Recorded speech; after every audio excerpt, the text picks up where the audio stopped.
¿Qué tal? ¿Cómo le va? Bienvenido a una nueva edición de Sin Retórica, aquí en Somos Chaco, en Canal 7, los miércoles a las 22 para Resistencia, el Gran Resistencia, y también nuestra emisión en la ciudad de Villa Ángela. Además, todo el material que le ofrecemos semanalmente está en las redes sociales, en Facebook, Twitter e Instagram. Y con la denominación de Sin Retórica también puede encontrarlo en nuestro canal de YouTube y en el portal de noticias. Estamos aquí en esta semana en la que nuestra primera emisión coincide con la llegada de la primavera a esta parte del mundo. Una estación que para muchos, junto con el otoño, son las más lindas, teniendo en cuenta la ubicación geográfica que tenemos, con temperaturas más que agradables, sobre todo para quienes tenemos el cuero curtido, cuando en el verano tenemos 44, 45 o más de sensación térmica. Así que estos 20 y piquito de grados de la primavera y el otoño nos ubican en un lugar más confortable. Y hablando de confort, la actualidad, la realidad política que vivimos, económica, claro, que vivimos en la Argentina, y más específicamente en el noreste de nuestro país, en el NEA, en las provincias que la componen, donde todos los índices, los números tienden a aumentar, tienden a agravarse en cuanto al costo de vida, en cuanto a la inflación, en cuanto a lo que cotidianamente, y siempre esto lo repetimos, lamentablemente tenemos que hacerlo cuando concurrimos a un supermercado, a un mercado, a la carnicería, al almacén del barrio, ¿no? En forma permanente, y lo más sugestivo, por lo menos podríamos decirlo, es que no hay tendencias a una disminución que nos pueda traer algún tipo de alivio.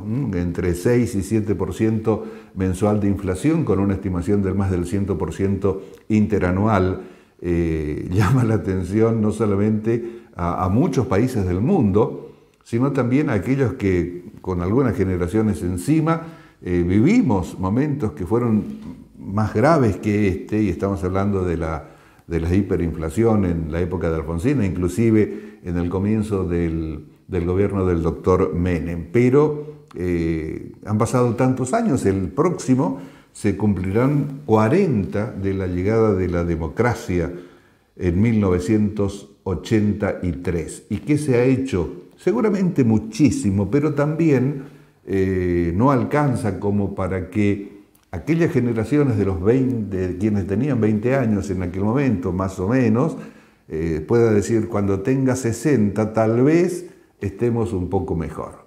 En algunos aspectos sí, en otros no, pero el sufrimiento de que el dinero no alcanza ya se da no solamente para los sectores que salieron del trabajo activo, aquellos que tuvieron la suerte de hacerlo en blanco, sino también para las nuevas generaciones que en forma permanente ven con más ansiedad la posibilidad de una perspectiva mejor, de una mejor calidad de vida fuera del país.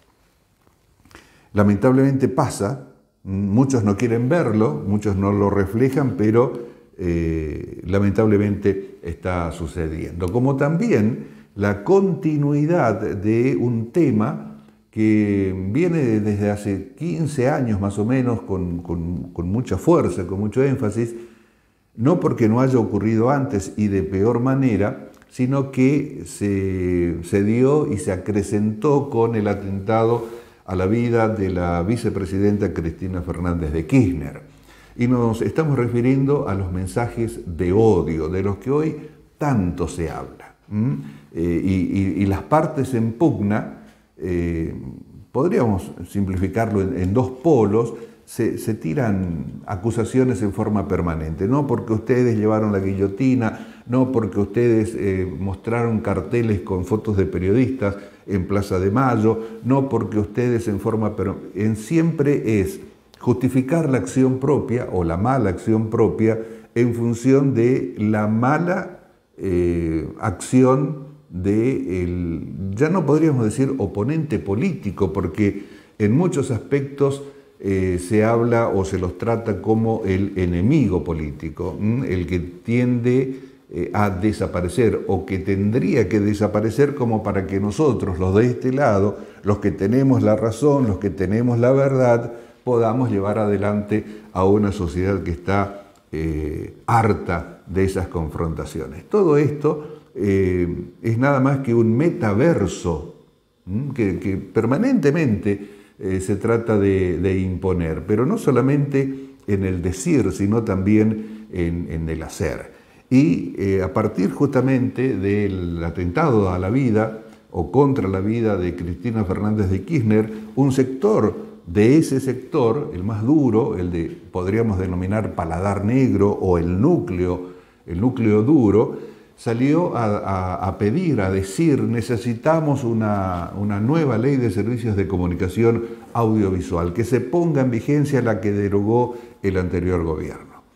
Y hablan casi repitiendo como loros algunos aspectos que merecen algún tipo de consideración. Primero, la ley de servicios de comunicación audiovisual está en vigencia. Fueron 4 los artículos vetados y o modificados por el presidente Macri cuando en su momento consideró, a pocas horas de haber asumido, que atacaban directamente la viabilidad económica de los que se conoce como grupos concentrados de medios de comunicación o de comunicación en la República Argentina. Y por otra parte, esa ley de medios de servicios de comunicación audiovisual no controla, no rige para el contenido, no legisla sobre el contenido de los medios de comunicación social de ninguna manera. Y si muchos de sus artículos, la mayoría, no fueron aplicados, fue por una decisión política de que cuando ocurrió lo que ocurrió después de ser avalada por la Suprema Corte de Justicia de la Nación, y no les permitía a quienes la impulsaron llevar adelante el objetivo específico en materia económica, la dieron por caída. Simplemente la dejaron a un costado, pero fue por una decisión de tipo netamente político del gobierno, el segundo en este caso, de Cristina Fernández. Eso es lo que sucedió, eso es lo que hay que decir. Y recordemos también que desde las Naciones Unidas se sugiere, se aconseja que no se legisle de ninguna manera en ningún país para atacar o violar el derecho a la libertad de expresión, a la libertad de prensa. Un concepto que también es muy atacado porque dicen cuando no les conviene a esos sectores concentrados hacen alusión a la libertad de expresión. Pero hay que recordar que ni la ley en vigencia ataca la posibilidad de la libertad de expresión, que está constitucionalmente avalada en el artículo 14, y además también siempre lo decimos por la incorporación con rango constitucional del Pacto de San José de Costa Rica. Lo que sí hay que entender, y habría que explicarlo con mayor naturalidad, con mayor facilidad, de manera simple, es que la libertad de expresión no puede estar sujeta a ningún tipo de censura, mucho menos la previa. Pero eso no significa que no se cometan delitos con lo expresado o lo dicho a través de los medios de comunicación social. Y justamente las Naciones Unidas son las que recomiendan atacar aquellos mensajes ya dichos que promuevan algún tipo de discriminación y o de violencia. De eso es lo que se trata, como para que no por atender las necesidades específicas de un sector político partidario se ataque a la totalidad de la sociedad como lo es o como lo sería, mejor dicho, si es que se sanciona algún tipo de ley de censura previa o que la avale. Y nosotros desde este humilde lugar siempre propusimos y proponemos y propugnamos que la libertad de expresión debe ser absoluta y total, aun cuando en la práctica son muchos quienes se autocensuran o quienes avalan algún tipo de silencio frente a determinados aspectos sociales, políticos, culturales y o religiosos que no les conviene emitir. Pero queremos decir también que la mayoría de la población, o estimamos la mayoría de la población, cuando escucha hablar que la contrapartida de los mensajes de odio son los mensajes de amor, entiende y da por hecho que en política por lo menos, o en la forma de hacer política que tienen muchísimos de los actores principales, lo que menos prima es el amor, sino los intereses de todo tipo que van abonando la actividad político-partidaria e institucional de esos sectores. Y todos saben esto, lo saben mucho más quienes están en la cocina de la política y en el poder. Discriminan a algunos municipios con los fondos porque no son del mismo color o de signo partidario, y lo mismo sucede desde la nación hacia el interior. Y esto es un clásico, ¿no? Cuando está el peronismo, los no peronistas, las gobernaciones no peronistas dicen nos discriminan, lo mismo pasa desde los gobiernos provinciales a las municipalidades. Esos son intereses. Así que cuando esas mismas personas, esos mismos políticos en ejercicio del poder delegado, ejerciendo el poder, discriminan, no están haciendo justamente demostraciones de mensajes de amor, sino todo lo contrario. Y esto se sabe. Muchas veces esa expresión de mensaje de amor con la amistad, con la benevolencia, con paz, iremos adelante, no dejan de ser denotaciones discursivas que para nada coinciden con lo que realmente connotan. Es decir, disfrazar aquellos actos no de amor justamente con el corazón de amor.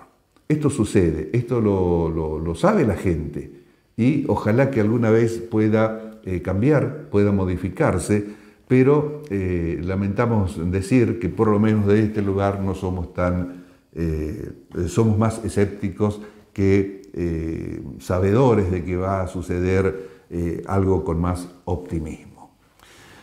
Y hablando de política, algo que sucedió aquí en la provincia del Chaco, en la ciudad de Resistencia, hace pocos días, con el festejo por parte de Jorge Milton Capitanich del Frente Chaco Merece Más de los 15 años de la primera victoria que le posibilitó al actual gobernador acceder a su primer mandato.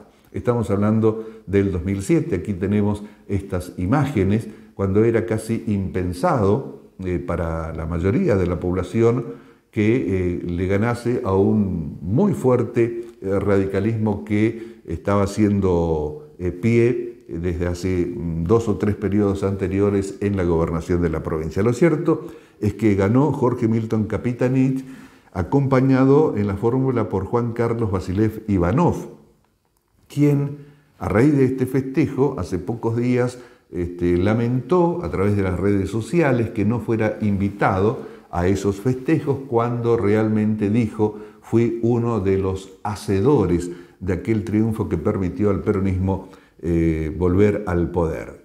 Y de tal manera que inclusive hasta hoy ya con el 4º periodo es titular del Poder Ejecutivo en la provincia. Y el tercero, después de los 2 primeros periodos de Jorge Capitanich, fue el actual embajador en Paraguay, el ingeniero Domingo Pepo, quien también a través de las redes sociales envió los saludos en forma más protocolar, digamos, pero también dejó entrever que no fue invitado a participar de este festejo. Y recordemos que con el actual gobernador y el intendente de Resistencia, Gustavo Martínez, forman el triunvirato de más peso, podríamos decir, dentro de la estructura del justicialismo, que veremos cómo se presenta el año que viene.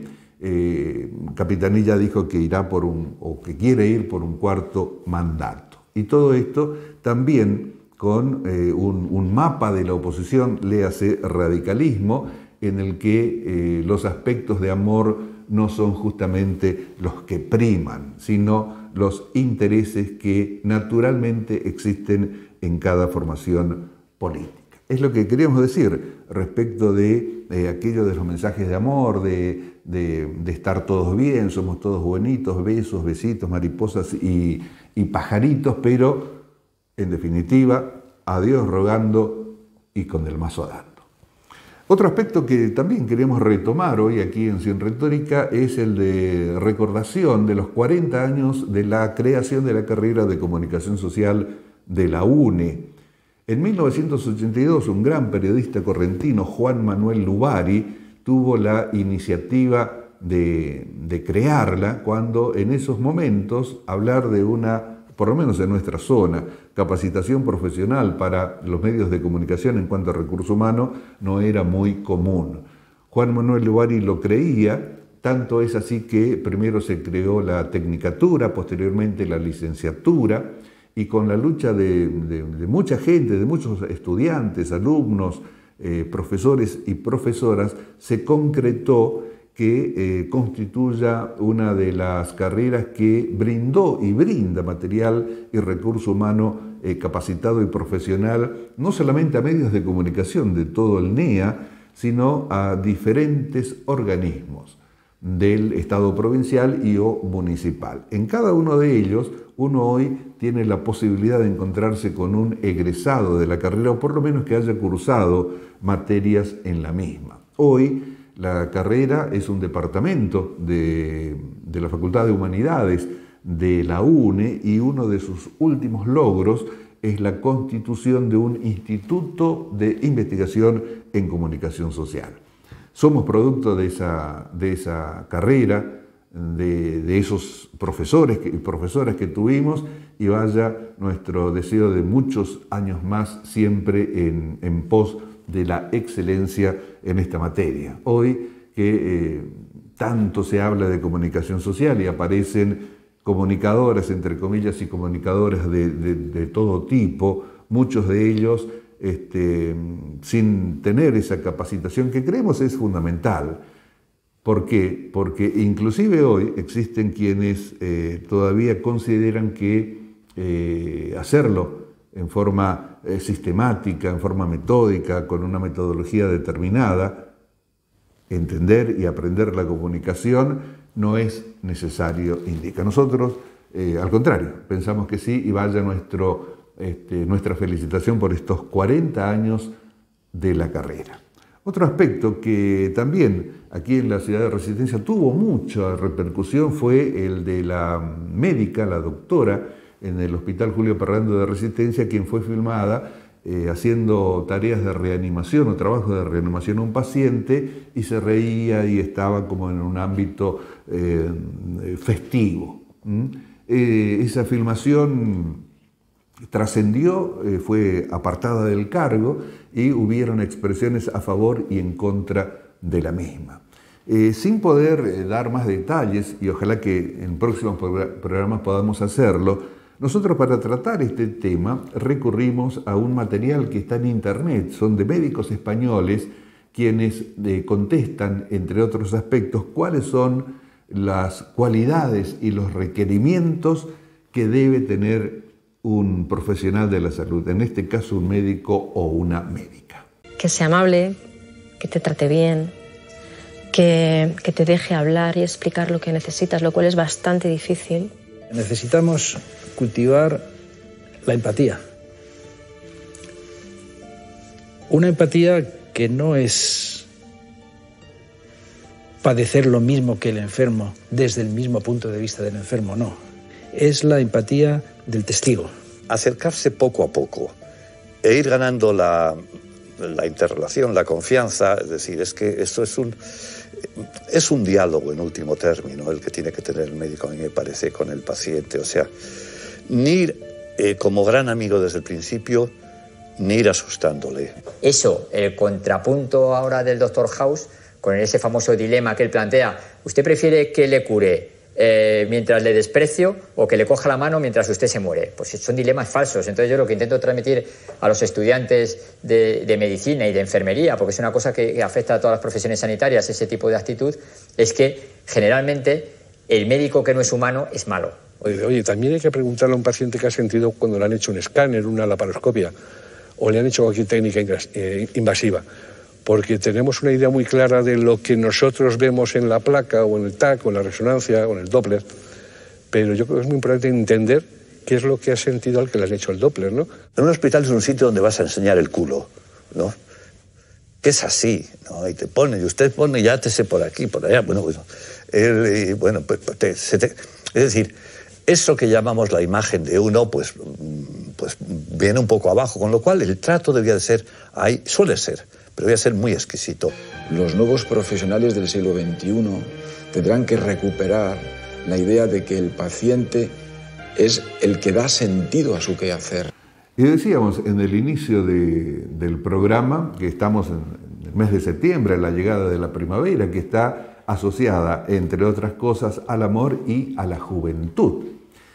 Y la excelsitud de la juventud se está dando en muchos terrenos, en muchos aspectos, en detrimento muchas veces de las personas de más de 60 o 65 años, con una discriminación que se denomina edadismo, pero no solamente para las personas mayores, sino también para los mismos jóvenes, que muchas veces son discriminados y o rechazados por ser jóvenes, por no tener experiencia.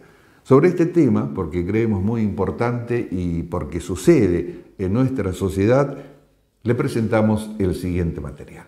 Si te pregunto acerca de tipos de discriminación, lo más seguro es que me menciones el racismo, la homofobia, la xenofobia, el machismo. Pero, ¿sabes qué es el edadismo? El edadismo es una discriminación por razón de edad que podemos sufrir a lo largo de la vida, en cualquier momento. Incluso los jóvenes se pueden sentir ignorados en el trabajo, por ejemplo, aunque estén muy bien preparados. O pueden recibir comentarios desagradables de los adultos, simplemente por ser jóvenes y vestir o actuar a su manera.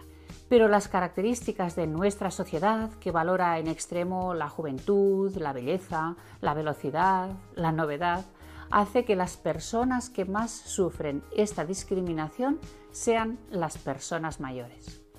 Este concepto, persona mayor, va asociado a personas de más de 60-65 años que normalmente han acabado su vida laboral y que parece que ya han dado lo mejor de sí mismas, tanto en el trabajo como en su vida familiar. Se considera socialmente que ya no son productivas, que van perdiendo sus capacidades físicas y mentales, que no están al día, que no son capaces de aprender cosas nuevas, que no tienen vida sentimental y mucho menos vida sexual. Esto se manifiesta en la publicidad, en los medios de comunicación, en las series, en el mundo laboral, en el seno de la propia familia. El edadismo, en su manifestación más extrema, contempla abusos, extorsiones, maltratos físicos y psicológicos, incluso por parte de los familiares o de sus cuidadores. Pero hay manifestaciones de edadismo mucho más sutiles, en conversaciones cotidianas, en comentarios que hacemos sin darnos cuenta, porque los tenemos tan integrados que aunque ofendan o duelan a la persona que los recibe, se consideran normales, porque los hemos escuchado toda la vida, desde pequeños. Tenemos muestras de edadismo constantemente. Vamos a ver algunos ejemplos. Un hombre de 75 años que dice que está enamorado, que decide ir a bailar una tarde o que le gusta una mujer y decimos, es un viejo verde. O decimos también, esta mujer debió de ser muy guapa cuando era joven. ¿Qué es lo que pasa? ¿Que no podemos ser guapas a todas las edades? ¿Es que perdemos el atractivo con la edad? Pues no es cierto, tenemos el atractivo para la edad que tenemos. Veremos ahora una serie de manifestaciones típicas de edadismo. Toma nota y piensa si esto sucede a tu alrededor. Es habitual ver a las personas mayores como una carga, tanto laboralmente como en la familia. Pensamos que no serán hábiles con las nuevas tecnologías, por ejemplo, o para aprender cosas nuevas. Pensamos que ya no merece la pena enseñarle algo a una persona mayor porque total, con la edad que tiene. Pensar que tienen que relacionarse solo con personas de su edad. O excluirles de actividades, celebraciones o viajes con la familia. Tomar decisiones que les afectan sin consultarles. O hablar de ellos en su presencia como si no estuvieran. Y muchas veces creemos que no podemos aprender nada de ellos e ignoramos sus comentarios y opiniones porque pensamos que están ya desfasados. Este tipo de discriminación es tan poderosa y tan aceptada que a veces la asumen los propios discriminados sin darse cuenta y acaba siendo autoedadismo. Las mismas personas temen realizar determinadas actividades o expresar opiniones por miedo a la reacción de sus familiares. Y utilizan expresiones como «Uf, yo ya estoy mayor para esto» o «Los viejos no hacemos más que estorbar». Esto es una muestra de cómo han llegado a asumir la propia discriminación. El edadismo tiene consecuencias económicas porque las personas pierden el trabajo más fácilmente o son rechazadas en nuevos puestos. Fruto de esto aparecen trastornos psicológicos, conflictos de pareja y con la familia y también de arraigo social. En general, las mujeres recibimos esta discriminación de una manera mucho más severa, pues muchas veces se nos valora por nuestra juventud y atractivo físico, por encima de todas las demás cualidades. Esto lo vemos en el cine, teatro, medios de comunicación, en el mundo de la moda.